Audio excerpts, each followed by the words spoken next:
Dans la dernière vidéo, on a dit que le système d'alarme de la douleur, c'est un bon système, mais il n'est pas parfait. Des fois, il peut se déclencher sans qu'il y ait réellement de danger en dessous. Ça, à la limite, c'est normal, ça peut arriver à tout le monde. Mais le système, il peut aussi se dérégler. On voit particulièrement ça en douleur chronique. Deux dérèglements qu'on voit souvent, c'est un système d'alarme qui devient hypersensible ou une amygdale qui apprend trop fort la mauvaise chose. On commence par le système d'alarme hypersensible. Ça, dans certains contextes, ça peut être normal. Par exemple, si je me fais une fracture dans le bras, puis que je passe mon doigt sur la peau, au site de fracture, ça va probablement déclencher mon signal d'alarme. Je vais sentir de la douleur. Alors que d'habitude, se passer un doigt, c'est vraiment pas assez fort pour déclencher le signal d'alarme. Puis je peux même pas nuire à la blessure juste en passant mon doigt sur la peau comme ça. Mais étant donné qu'il y a une fracture, mon système d'alarme en dessous il est hypersensible, il prend pas de chance, il réagit à la moindre petite affaire par de la douleur pour que je le laisse tranquille. Donc ça, c'est normal. Le problème, c'est quand le système d'alarme il reste hypersensible comme ça, même une fois que la fracture sous-jacente est guérie.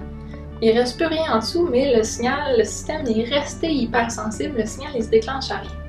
Ça, on voit souvent ça en douleur chronique. Des fois, ce qu'on voit même, c'est qu'il n'y a jamais eu rien en dessous, le signal il est juste toujours hyper présent, hyper actif. L'autre chose qu'on voit souvent en douleur chronique, c'est l'amygdale qui apprend trop fort la mauvaise chose.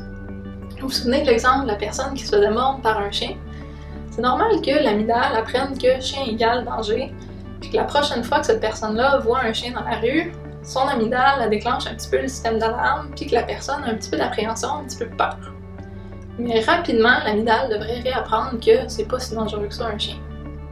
Le problème, c'est si l'amygdale reste fort avec cette idée-là que chien égale danger, chaque fois qu'elle voit un chien, elle réagit de façon excessive, ça devient une phobie.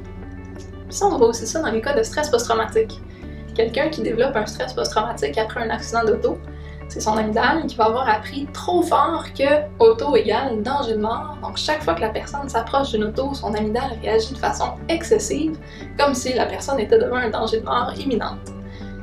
Et on peut voir la même chose en douleur chronique.